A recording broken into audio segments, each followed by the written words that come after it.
한편 바른정당의 유력한 당권자인 유승민 의원은 당내 통합파 의원 9명이 탈당을 선언한 데 대해서 몇 명이 남더라도 우리가 가고자 했던 길로 계속하겠다는 마음에는 변함이 없다고 밝혔습니다. 유 의원은 국회에서 기자들을 만나 남은 식구들이 최대한 마음을 하나로 모을 수 있는 자리를 많이 만들겠다며 이같이 말했습니다.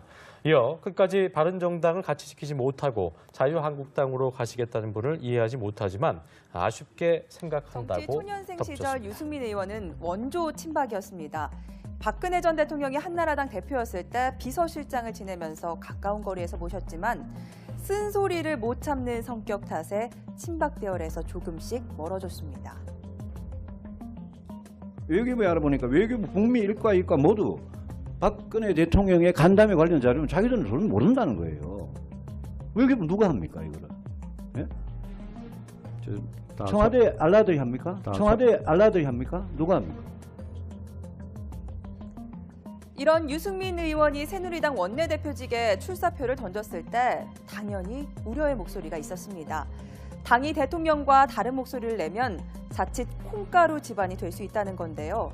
유승민 의원은 아니다, 청와대와 잘 소통해서 찹쌀가루 집안을 만들어 보겠다고 다짐하기도 했습니다. 저는 대통령께 한결같이 그 자리를 지키는 아낌없이 주는 나무와 같은 존재가 되고 싶습니다. 제가 되면 정말 콩가루 집안이 아니라 진정으로 청와대하고 소통하고 대화하고 해서 찹쌀가루 집안을 제가 확실하게 만들었습니다.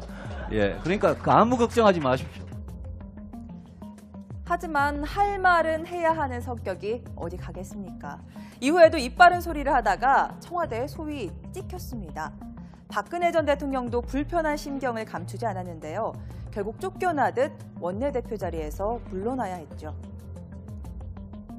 정세 없는 복지는 허구임이 입증되고 있습니다.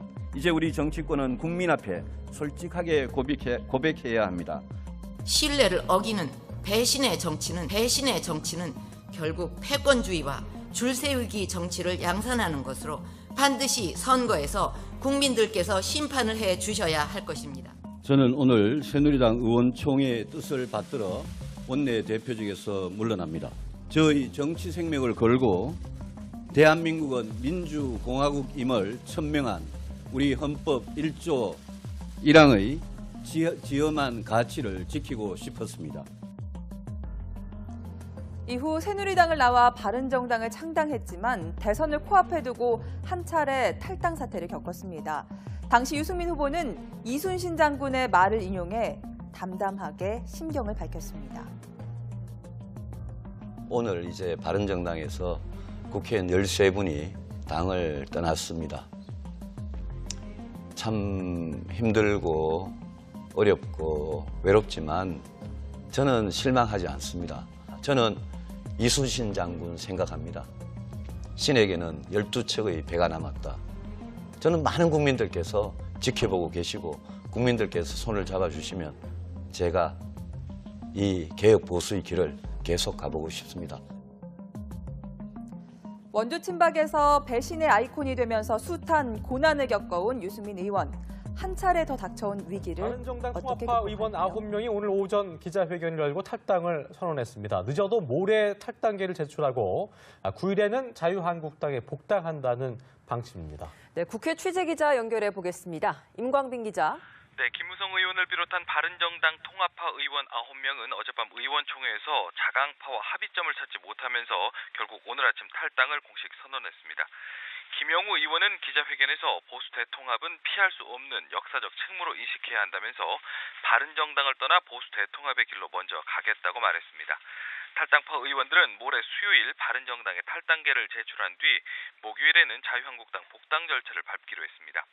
다만 주호영 대표 권한대행은 13일 전당대회를 앞두고 있는 만큼 탈당 시기를 조율하고 있는 것으로 알려졌습니다.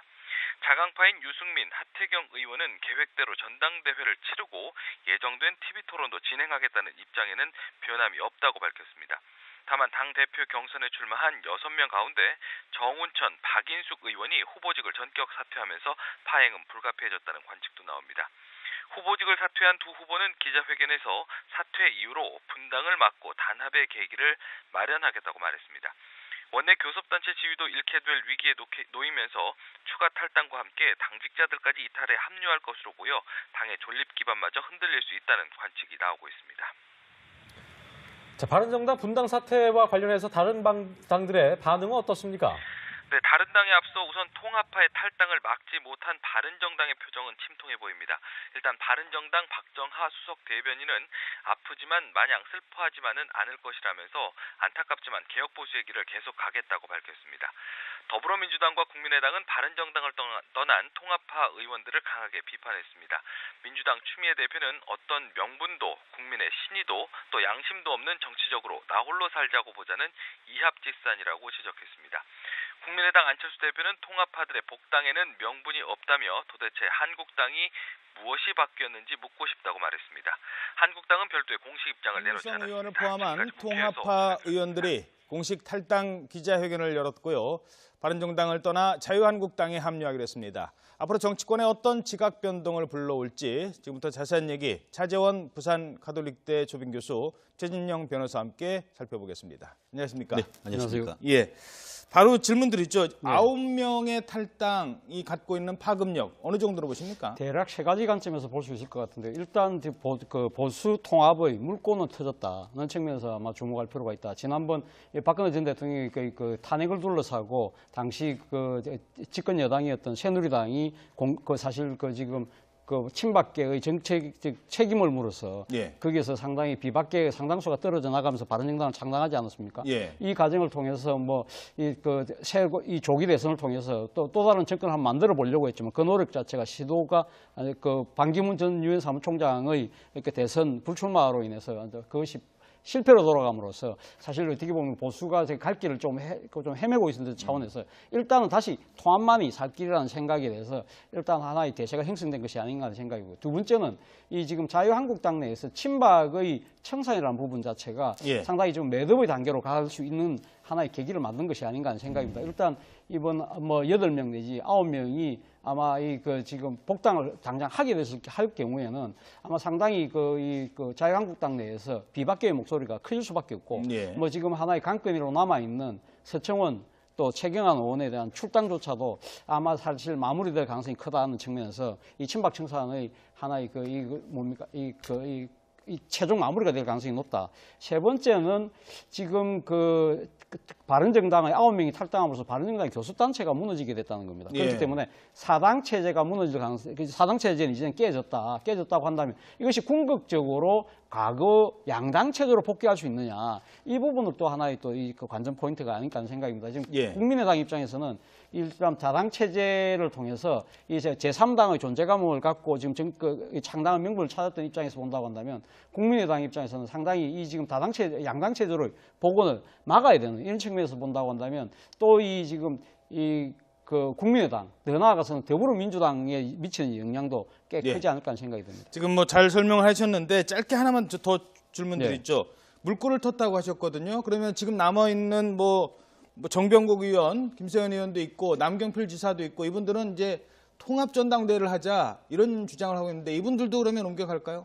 지금 당장은 이분들 입장에서는 사실 어떻게 자강파의 입장에 상당히 동요했던 분들이기 때문에 이분들 입장에서 아직까지 탈당의 명분이 크지 않다. 그래서 나왔던 것이 통합전당대회라는 거 아닙니까? 근데 통합전대회를 사실 지금 바른정당에서 받기 힘들지만 당장 자유한국당의 홍준표 체제가 사실 그것을 어떻게 보면 무너뜨리고 다시 해야 돼. 전당대회를 다시 해야 되는 측면에서 본다고 한다면 실현 가능성은 별로 없었죠. 그럼에도 불구하고 지금 이 남경필 지사를 비롯한 소위 말하는 바른정당 내의 중도파들이 이렇게 주장하는 이유는 결국 궁극적으로는 보수 통합을 해야 된다. 그런 측면에서 본다고 하면 정책 명분을 쌓기 위한 것이 아니었나. 그렇게 본다고 한다면 궁극적으로는 결국은 하나의 이 손을 잡을 가능성이 높다고 보는데 당장은 정치적 명분을 좀 쌓는 시간과 좀 그런 과정이 좀 더 필요하지 않을까 생각이 듭니다. 알겠습니다.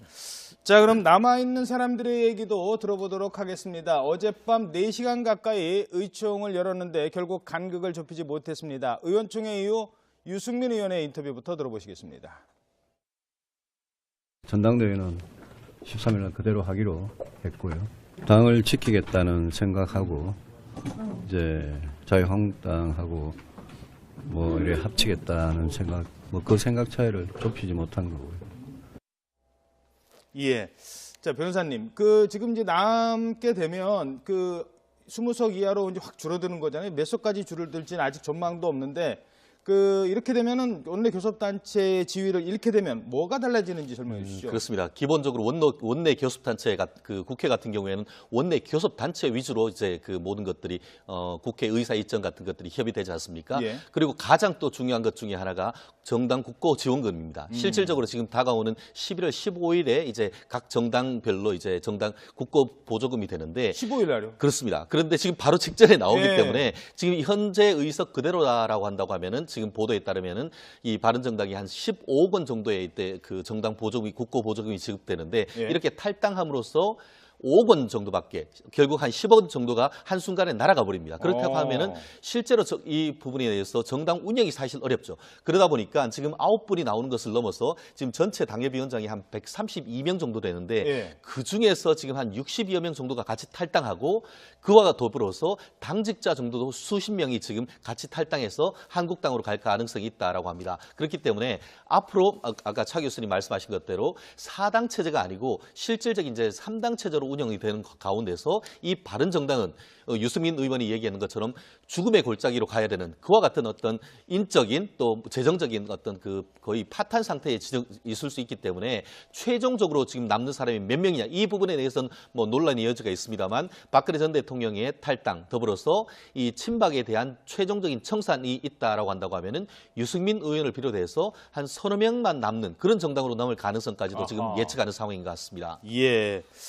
자, 그리고 또 바른정당을 탈당을 해서 바로 이제 자유한국당으로 트럼프 대통령 방안 끝나면 이제 합류를 할 예정이다라고 하는데 그 예정인데 자유한국당과 합당은 가능할까요? 합류가 자연스럽게 될까요? 왜냐하면 또 이 친박계에서는 과거에는 심사해야 된다 떠났기 때문에 이런 얘기도 있고 그리고 지금 최경환 의원, 서청원 의원 문제로 당내에서도 쉽게 받아들여서는 안 된다는 주장도 있을 것 같거든요. 뭐 그 부분에 대해서는 아마 당에서도 사실 뭐 지난번 대선 과정에서는 뭐 그런 이야기가 있었습니다만은 이번에는 아마 제 생각에 복당은 뭐 무난하게 되지 않을까 하는 생각이 됩니다. 왜냐하면 지난번 이 박근혜 전 대통령 출당과 관련해서 최고위원회 상당히 논란이 있을 거라고 봤지만 사실 뭐 그렇게 큰 반발 없이 사실 좀 정치적으로는 후폭풍이 별로 없이 넘어갔다는 것이죠. 그렇다고 한다면 벌써 지금 이 당내에서는 홍준표 이 당대표가 상당히 지금 당권을 완벽하게 장악하고 있는 측면이 분명히 보이는 것이고 그리고 또 하나는 지금 자유한국당 내에 친박계 입장에서도 본다고 한다면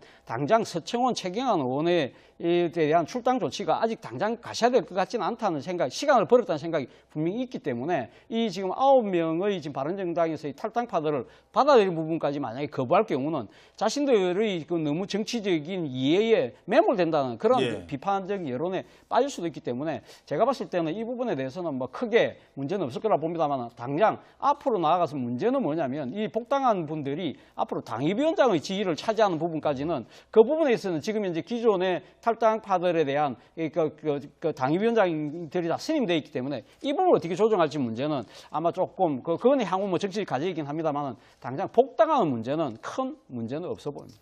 예, 하나만 더 짧게 좀 답변 부탁드립니다. 더불어민주당 의석수가 121석, 이걸 넘어설 수 있을까요? 뭐 지금 9명이 복당하게 되면 이제 116석이 되는 것이죠. 116석이 되는 것인데 그렇다고 한다면 앞으로 지금 122석까지 간다고 한다면 6명을 더 추가로 한다면 원내 일당이 되는 거거든요. 원내 일당은 사실 어떻게 보면 국회에서 상당히 차지하는 정치적 그러니까 함의가 크다는 것이죠. 당장 뭐 내년 6월로 지금 예정되어 있는 국회의장 그 선거에서도 원내 일당이 과정적으로 지금 그 국회의장을 갖고 오는 측면이 있기 때문에 그런 측면에서 본다고 한다면 집권 여당 입장에서도 일당을 지금 포기할 수 없는 그런 상황이라는 것이죠. 이런 측면 때문에 본다고 한다면 이 지금 일당을 누가 하느냐를 둘러싸고 상당한 아마 힘겨루가 있을 것 같은데 당장은 지금 자유한국당 입장에서는 추가로 6명을 더 받아오는 문제가 필요한데 앞서도 제가 답변을 드렸습니다만 지금 중도에서 관망하고 있는 의원들 입장에서 본다고 한다면 앞으로 지방선거나 이 과정을 통해서 아마 자유한국당의 원내 일당화가 필요하다고 판단할 가능성이 높아 보이는 이유가 바로 거기 있다. 더불어서 이 부분은 120석을 넘는다는 것이 헌법 개정 개정 의석에도 그 직접적인 영향을 미칩니다. 3분의 1 발의. 그렇죠. 결국 그러니까 국회에서 이제 국회 그러니까 3분의 2가 발의되고 그것을 넘으려고 하면은 120석만 가지면은 개헌 자체를 거부하거나 그것을 할 수 있는 부분이 있습니다. 그렇기 때문에 120석에 거의 다른 것은 말씀드린 대로 일당이 돼서 그 어떤 의회 권력을 쥔다는 의미도 있고 내년에 있어서의 어떤 개헌에도 아주 결정적인 의미가 있을 수 있기 때문에 일단 116석 내지 177석이 된 이후에 지금 홍준표 대표를 비롯한 한국당 같은 경우에는 어떻게든 해서 120석을 넘기기 위한 노력을 할 가능성이 매우 높을 것이라고 예측을 합니다. 예, 알겠습니다. 자, 이번에는 검찰에 소환된 김재철 전 MBC 사장 얘기를 계속해서 살펴보도록 하겠습니다. 먼저 김재철 의원이 조금 전에 죄송합니다. MBC 전 사장이 출석을 했는데요. 자, 자신을 국정원 직원을 만난 혐의 뭐 이런 건데요. 본인은 이렇게 얘기를 합니다. 이 얘기 먼저 듣고 질문 드리도록 하겠습니다. MBC는 장악될 수도 없고요. MBC는 장악할 수도 없는 회사입니다. 그게 문화방송입니다. 그게 국민의 방송이고. 여기 지금 우리 많은 노조원들이 와 있고 하지만은 MBC를 장악한다면 누가 노조에서 우리 강하게 투쟁을 하겠습니다. 자, 변호사님, 김재철 전 사장이 받고 있는 혐의 어떤 겁니까? 기본적으로 이른바 직권남용 혐의입니다. 무슨 말씀이냐면은 이 본인의 어떤 인사권을 남용해서 이제 그 MBC에 있는 기자나 PD 같은 그 분들을 현업과 관련 없는 부서로 강제적으로 이동했다면 이런 취지로 받고 있는 것 같은데요. 아시다시피 지금 다른 어떤 그 일반적인 그 피의자들 같은 경우에 검찰에 출석하면은 질문했을 때에 그냥 그 검찰의 질문에 성실히 임하겠다 이렇게 얘기를 하고 있는데 검찰의 앞에 이제 그 포트라인에 섰을 때에 저도 이제 여기 오면서 봤는데 한 10분 이상 이렇게 답변을 하는 것을 봤을 때 굉장히 단호하게 본인의 그 얘기를 굉장히 길게 하는 것을 봤습니다. 아마 오늘 같은 경우에 본인이 가서 그 어떤 혐의를 받는 것을 전면적으로 부인할 가능성이 있는데요. 결국 그렇다고 한다고 하면 객관적 증거가 들이대지 않는다고 하면은 오늘 지금 오전에 지금 그 수사를 들어가는데 굉장히 밤 늦을 때까지 조사할 가능성이 상당히 높지 않을까 싶습니다. 국정원 직원 안 만났다고 계속 주장하는데 그 이유는 뭡니까?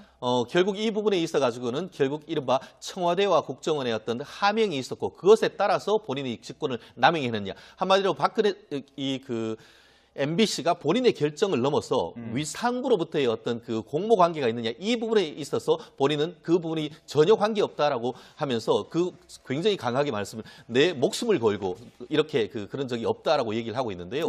과연 그와 같은 본인의 항변이 맞는 것인지 아니면은 지금 오늘 검찰에 불렀을 때의 객관적 증거를 지금 가지고 있는 것인지 이 부분에 대해서는 검찰이 어떤 입증 책임이 있기 때문에 어떤 한판 승부가 벌어질지는 아직까지 그 어떤 결론을 예단하기는 좀 어려운 상태인 것 같습니다. 예, 김재철 전 사장은 지금 이제 검찰에 소환돼서 법적 책임을 지고 있고 그리고 김장겸 현 사장은 이제 이사회가 수요일 날 열리나요? 그때 박문진 이사회 열리면은 교체될 가능성이 높다고 하죠, 현재로서는? 그렇죠. 지금 뭐 친여 지금 박문진의 그러니까 그 친여 이사가 숫자가 지금 이제 다수가 됐지 않습니까? 그렇기 때문에 지난번에 이 고영주 이사장에 대한 해임 결의안도 통과됐듯이 아마 그 김장겸 사장에 대한 해임 결의안도 아마 뭐 무난하게 통과될 가능성이 높아 보이는 게 사실입니다. 문제는 이 김장겸 사장이 지금 박문진에서 이사회에서 그러니까 해임 결의가 통과된다 하더라도 주주총회가 또 남아 있거든요. 그러나 주주총회도 박문진이 지금 70%의 지분을 갖고 있기 때문에 그것도 무난하게 통과될 거라고 봅니다만은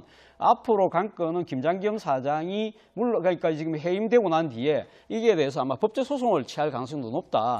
그렇다고 하더라도 제가 봤을 때는 과거 정영주 사장이 KBS 사장 당시 물러났을 때 그때 이명박 정부 때입니다만 초임 때 물러났지만 그 뒤에 뭐 법적 소송에서 무죄까지 받았습니다만은 다시 배임 혐의하고 있는 것 때문에 KBS 이사에서 그때 해임이 됐습니다만은 그 부분에 대해서 자신이 법적 소송을 무효 소송을 냈지 않습니까? 그래서 무죄를 받긴 했습니다만 다시 이게 KBS 한참 뒤에 그 KBS 다시 사장 되기는 또 돌아오기가 힘들었던 그러한 과거를 봤을 때는 아마 이 법적으로 어떻게 결과가 나온다 하더라도 김장겸 사장이 한번 해임되고 나서 다시 경영에 복귀하는 것은 사실상 어렵지 않을까 하는 생각이 듭니다.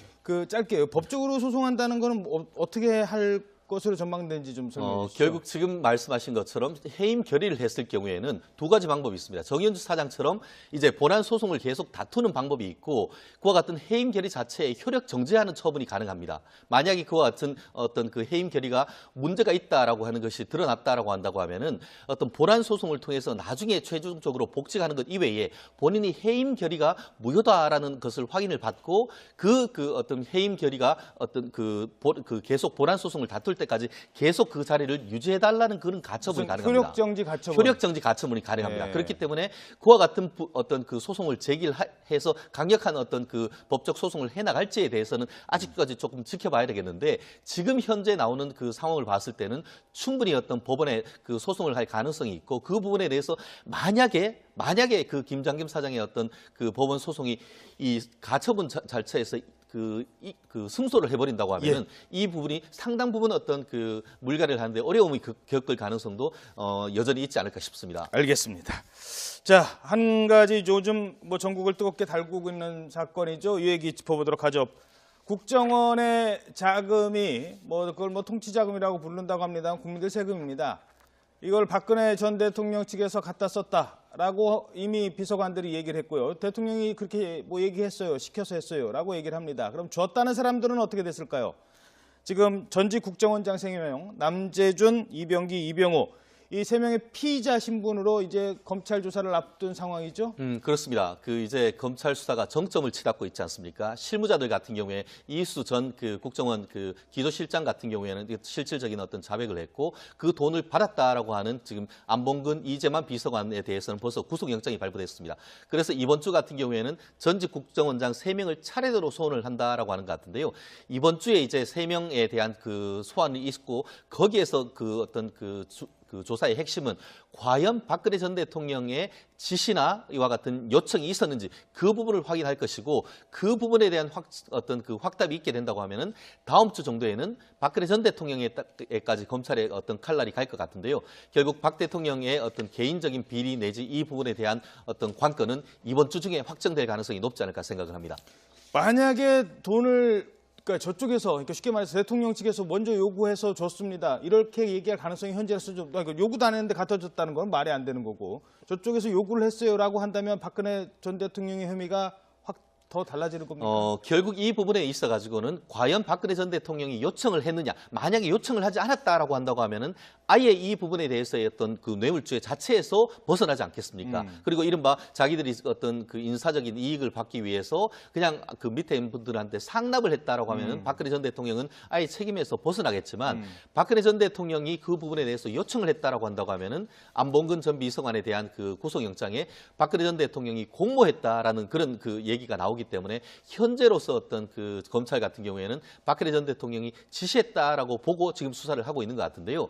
결국 좀 더 중요한 것은 이 돈이 어떻게 쓰였느냐, 그 용도가 상당히 중요할 것 같습니다. 그렇기 때문에 용도가 개인적인 어떤 치부라든가 옷을 만드는 데 대한 어떤 그런 의혹 그런 데 쓰였다고 한다고 하면은 박근혜 전 대통령은 무능을 넘어서 정말 부패했다라고 어떤 국민들한테 완전히 어떤 비판을 받을 수 있기 때문에 이 세 분의 어떤 전직 국정원장의 진술을 넘어서 박근혜 대통령이 어떤 식으로 답변을 할지 국민들의 관심은 거기 있는 것 같습니다. 자, 그러니까 그 부분입니다. 박근혜 전 대통령에 대한 평가가 본인 스스로도 나는 이런 한 푼 내 주머니에 챙긴 거 없다라고 했는데 이미 비서관들이 시켜서 했다라고 얘기를 하면서 이제 지금 달라지고 있는 건 아닐까? 사건이 정말 커지는 상황인데 일단 비서관들은 왜 그럼 시켜서 했어요라고 얘기를 했을까요? 그 부분이 좀 궁금합니다. 일단 그것을 진실을 이야기하고 있을 가능성도 높고요. 그리고 또 무엇보다도 지금 이 박근혜 대통령이 지시라고 한다면 본인이 이 혐의 자체가 상당히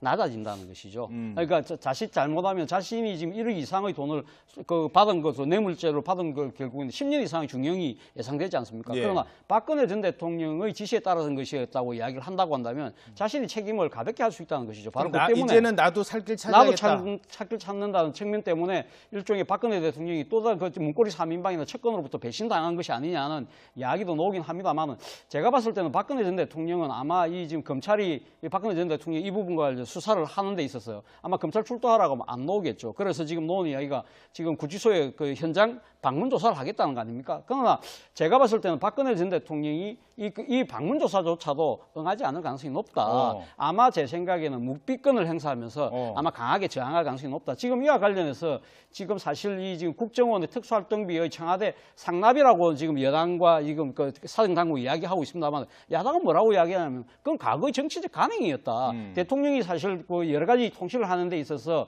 이 청와대에서 규정되어 있는 그 특수활동비가 적었기 때문에 이걸 갖다가 끌어서는 경우가 많았다. 그런 측면에서 이해될 수 있는 거 아니냐는 지금 논리를 펴고 있는 것이거든요. 그렇다고 한다면 박근혜 전 대통령도 이 부분에 대해서 자신이 구체적으로 진술하기보다는 차라리 야당의 그런 정치적인 이 방어를 통해서 자신을 방어하려는 아마 그런 그 전략을 쓰지 않을까 하는 생각이 듭니다. 이게 좀 달라집니까? 그러니까 그 돈을 받아서 예를 들어서 최순실 도피 자금으로 썼다든가 이렇게 쓴 거와 그래도 정치를 하는 사람으로서 그 돈을 받아서 예를 들어서 누구 선거할 때 선거수로 그러니까 나름 통치 자금으로 정말 공익을 해서 정말 내 돈 쓴 게 아니라 남들 도와주려고 뭐 그러니까 남들이라는 게 자기를 도와주는 사람이겠습니다만 어찌됐든 그렇게 쓰는 것과 최순실 도피 자금으로 쓰고 이렇게 쓰는 것과는 전의 성격이 달라지나요? 굉장히 큰 차이가 있을 수 있습니다. 지금 그 어떤 안봉근 이재만 비서관에 대한 구속영장의 기재는 범죄 사실이 두 가지입니다. 하나가 특가법상 뇌물, 또 하나가 국고 손실인데요. 국고 손실이란 건 뭐냐면은 국고에 손실이 된다는 것을 알고도 그것을 배임이나 횡령을 해야 되는 것 같은데 말씀하신 것처럼 통치자금이란 건 뭡니까? 국가의 이익을 위해서 쓴다라는 것인데 그렇다고 하면은 그거는 국가의 손해가 되는 것을 알고 했다는 것이 아니기 때문에 국고 손실죄가 되기가 근본적으로 일단 어려워집니다. 그리고 더불어서 말씀드린 대로 이것을 어디 썼느냐에 따라서 결국 개인적으로 썼다고 하면 그거는 뇌물이 될 가능성도 상당히 높아지죠. 그렇지만 통치자금이라고 했을 경우에는 결국 업무로 인한 정당한 행위다. 결국 외형적으로 봤을 때는 뇌물이 될지 모르겠지만 그냥 항목을 이용해서 업무를 이용해서 했다라는 정당 행위적인 항변을 할 수 있는 부분이기 때문에 그 용도가 굉장히 중요하고 앞으로의 이 어떤 죄의 향방은 그 용도에 따라 결정될 가능성이 상당히 높지 않을까 봅니다. 그렇죠. 그래서 최순실이 그 도피 다니던 그 시기에 7월 달에 아유 이제 빨리 주지 마십시오라고 했던 돈을 왜 9월 달에 다시 받으려고 했는지에 대한 명확한 수사가 필요할 것 같습니다. 차재원 부산 가톨릭대 교수 그리고 최진영 변호사였습니다. 두 분 고맙습니다. 한편 바른정당의 유력한 당권자인 유승민 의원은 당내 통합파 의원 9명이 탈당을 선언한 데 대해서 몇 명이 남더라도 우리가 가고자 했던 길로 계속하겠다는 마음에는 변함이 없다고 밝혔습니다. 유 의원은 국회에서 기자들을 만나 남은 식구들이 최대한 마음을 하나로 모을 수 있는 자리를 많이 만들겠다며 이같이 말했습니다. 이어 끝까지 바른정당을 같이 지키지 못하고 자유한국당으로 가시겠다는 분을 이해하지 못하지만 아쉽게 생각한다고 정치 초년생 시절 덧붙였습니다. 유승민 의원은 원조 친박이었습니다. 박근혜 전 대통령이 한나라당 대표였을 때 비서실장을 지내면서 가까운 거리에서 모셨지만 쓴소리를 못 참는 성격 탓에 친박 대열에서 조금씩 멀어졌습니다. 외교부에 알아보니까 외교부 북미 일과 이과 모두 박근혜 대통령의 간담회 관련 자료는 자기들은 전혀 모른다는 거예요. 외교부 누가 합니까 이거를? 예? 청와대 알라들이 합니까? 청와대 알라들이 합니까? 누가 합니까? 이런 유승민 의원이 새누리당 원내대표직에 출사표를 던졌을 때 당연히 우려의 목소리가 있었습니다. 당이 대통령과 다른 목소리를 내면 자칫 콩가루 집안이 될 수 있다는 건데요. 유승민 의원은 아니다, 청와대와 잘 소통해서 찹쌀가루 집안을 만들어보겠다고 다짐하기도 했습니다. 저는 대통령께 한결같이 그 자리를 지키는 아낌없이 주는 나무와 같은 존재가 되고 싶습니다. 제가 되면 정말 콩가루 집안이 아니라 진정으로 청와대하고 소통하고 대화하고 해서 찹쌀가루 집안을 제가 확실하게 만들었습니다. 예, 그러니까 아무 걱정하지 마십시오. 하지만 할 말은 해야 하는 성격이 어디 가겠습니까? 이후에도 입 바른 소리를 하다가 청와대에 소위 찍혔습니다. 박근혜 전 대통령도 불편한 심경을 감추지 않았는데요. 결국 쫓겨나듯 원내대표 자리에서 물러나야 했죠.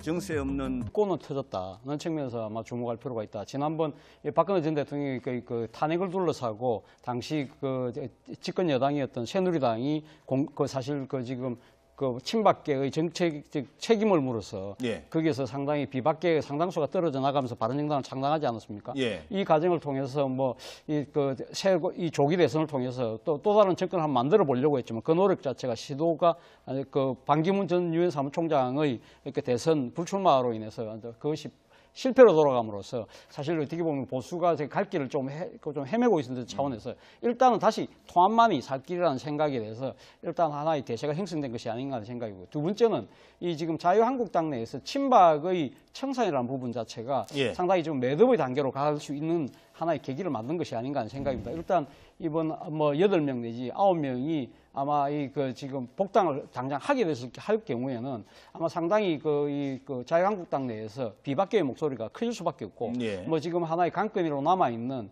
서청원 또 최경환 의원에 대한 출당조차도 아마 사실 마무리될 가능성이 크다는 측면에서 이 친박 청산의 하나의 이 최종 마무리가 될 가능성이 높다. 세 번째는 지금 바른정당의 9명이 탈당함으로써 바른정당의 교섭단체가 무너지게 됐다는 겁니다. 그렇기 예. 때문에 사당 체제가 무너질 가능성, 사당 체제는 이제는 깨졌다고 한다면 이것이 궁극적으로 과거 양당 체제로 복귀할 수 있느냐, 이 부분을 또 하나의 또 이 관전 포인트가 아닐까 하는 생각입니다. 지금 예. 국민의당 입장에서는 일단 자당 체제를 통해서 이제 제3당의 존재감을 갖고 지금 창당의 명분을 찾았던 입장에서 본다고 한다면 국민의당 입장에서는 상당히 이 지금 다당 체제, 양당 체제로의 복원을 막아야 되는 이런 측면에서 본다고 한다면 또 지금 국민의당, 더 나아가서는 더불어민주당에 미치는 영향도 꽤 예. 크지 않을까 하는 생각이 듭니다. 지금 뭐 잘 설명을 하셨는데 짧게 하나만 더 질문 네. 드리죠. 물꼬를 텄다고 하셨거든요. 그러면 지금 남아있는 뭐 정병국 의원, 김세현 의원도 있고 남경필 지사도 있고 이분들은 이제 통합전당대회를 하자 이런 주장을 하고 있는데 이분들도 그러면 옮겨갈까요? 지금 당장은 뭐 이분들 입장에서는 사실 어떻게 자강파의 입장에 상당히 동요했던 분들이기 때문에 이분들 입장에서 아직까지 탈당의 명분이 크지 않다. 그래서 나왔던 것이 통합전당대회라는 거 아닙니까? 근데 통합전대회를 사실 뭐 지금 바른정당에서 받기 힘들지만 당장 자유한국당의 홍준표 체제가 사실 그것을 어떻게 보면 무너뜨리고 다시 해야 돼, 전당대회를 다시 해야 되는 측면에서 본다고 한다면 실현 가능성은 별로 없었죠. 그럼에도 불구하고 지금 이 남경필 지사를 비롯한 소위 말하는 바른정당 내의 중도파들이 이렇게 주장하는 이유는 결국 궁극적으로는 보수 통합을 해야 된다. 그런 측면에서 본다고 하면 정책 명분을 쌓기 위한 것이 아니었나. 예. 그렇게 본다고 한다면 궁극적으로는 결국은 하나의 이 손을 잡을 가능성이 높다고 보는데 당장은 정치적 명분을 좀 쌓는 시간과 좀 그런 과정이 좀 더 필요하지 않을까 생각이 듭니다. 알겠습니다. 자, 그럼 남아있는 사람들의 얘기도 들어보도록 하겠습니다. 어젯밤 4시간 가까이 의총을 열었는데 결국 간극을 좁히지 못했습니다. 의원총회 이후 유승민 의원의 인터뷰부터 들어보시겠습니다. 전당대회는 13일 날 그대로 하기로 했고요. 당을 지키겠다는 생각하고 이제 자유한국당하고 뭐 이렇게 합치겠다는 생각, 뭐 그 생각 차이를 좁히지 못한 거고요. 예. 자, 변호사님, 지금 이제 남게 되면 20석 이하로 이제 확 줄어드는 거잖아요. 몇 석까지 줄어들지는 아직 전망도 없는데 이렇게 되면은 원내 교섭단체의 지위를 잃게 되면 뭐가 달라지는지 설명해 주시죠. 그렇습니다. 기본적으로 원내 교섭단체가 국회 같은 경우에는 원내 교섭단체 위주로 이제 모든 것들이 국회 의사 일정 같은 것들이 협의되지 않습니까? 예. 그리고 가장 또 중요한 것 중에 하나가 정당 국고 지원금입니다. 실질적으로 지금 다가오는 11월 15일에 이제 각 정당별로 이제 정당 국고 보조금이 되는데 15일 날요? 그렇습니다. 그런데 지금 바로 직전에 나오기 예. 때문에 지금 현재 의석 그대로라고 한다고 하면은 지금 보도에 따르면은 이 바른정당이 한 15억 원 정도의 이때 정당 보조금이 국고 보조금이 지금 통합의 길로 먼저 가겠다고 말했습니다. 탈당파 의원들은 모레 수요일 바른정당에 탈당계를 제출한 뒤 목요일에는 자유한국당 복당 절차를 밟기로 했습니다. 다만 주호영 대표 권한대행은 13일 전당대회를 앞두고 있는 만큼 탈당 시기를 조율하고 있는 것으로 알려졌습니다.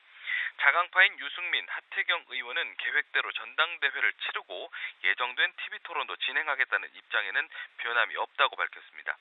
다만 당대표 경선에 출마한 6명 가운데 정운천, 박인숙 의원이 후보직을 전격 사퇴하면서 파행은 불가피해졌다는 관측도 나옵니다. 후보직을 사퇴한 두 후보는 기자회견에서 사퇴 이후로 분당을 막고 단합의 계기를 마련하겠다고 말했습니다. 원내 교섭단체 지위도 잃게 될 위기에 놓이면서 추가 탈당과 함께 당직자들까지 이탈에 합류할 것으로 보여 당의 존립 기반마저 흔들릴 수 있다는 관측이 나오고 있습니다. 자, 바른정당 분당 사태와 관련해서 다른 당들의 반응은 어떻습니까? 네, 다른 당에 앞서 우선 통합파의 탈당을 막지 못한 바른정당의 표정은 침통해 보입니다. 일단 바른정당 박정하 수석 대변인은 아프지만 마냥 슬퍼하지만은 않을 것이라면서 안타깝지만 개혁보수의 길을 계속 가겠다고 밝혔습니다. 더불어민주당과 국민의당은 바른정당을 떠난 통합파 의원들을 강하게 비판했습니다. 민주당 추미애 대표는 어떤 명분도 국민의 신의도 또 양심도 없는 정치적으로 나 홀로 살자고 보자는 이합집산이라고 지적했습니다. 국민의당 안철수 대표는 통합파들의 복당에는 명분이 없다며 도대체 한국당이 무엇이 바뀌었는지 묻고 싶다고 말했습니다. 한국당은 별도의 공식 입장을 내놓지 김무성 않았습니다. 의원을 포함한 통합파 의원들이 공식 탈당 기자회견을 열었고요.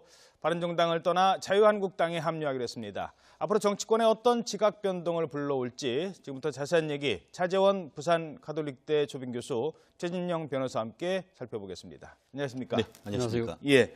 바로 질문 드리죠. 9명의 탈당이 갖고 있는 파급력 어느 정도로 보십니까? 대략 세 가지 관점에서 볼 수 있을 것 같은데 일단 보수 통합의 복지는 허구임이 입증되고 있습니다. 이제 우리 정치권은 국민 앞에 솔직하게 고백해야 합니다.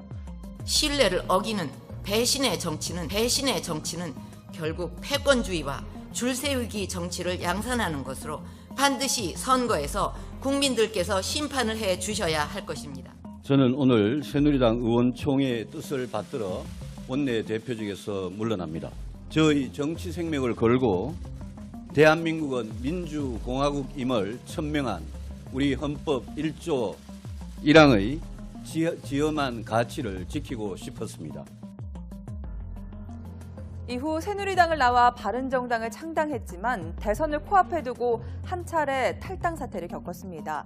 당시 유승민 후보는 이순신 장군의 말을 인용해 담담하게 심경을 밝혔습니다. 오늘 이제 바른정당에서 국회의원 13분이 당을 떠났습니다. 참 힘들고 어렵고 외롭지만 저는 실망하지 않습니다. 저는 이순신 장군 생각합니다. 신에게는 12척의 배가 남았다. 저는 많은 국민들께서 지켜보고 계시고 국민들께서 손을 잡아주시면 제가 이 개혁 보수의 길을 계속 가보고 싶습니다. 원조 친박에서 배신의 아이콘이 되면서 숱한 고난을 겪어온 유승민 의원. 한 차례 더 닥쳐온 위기를 바른정당 어떻게 통합파 의원 극복할까요? 9명이 오늘 오전 기자회견을 열고 탈당을 선언했습니다. 늦어도 모레 탈당계를 제출하고 9일에는 자유한국당에 복당한다는 방침입니다. 네, 국회 취재기자 연결해 보겠습니다. 임광빈 기자. 네, 김무성 의원을 비롯한 바른정당 통합파 의원 9명은 어젯밤 의원총회에서 자강파와 합의점을 찾지 못하면서 결국 오늘 아침 탈당을 공식 선언했습니다.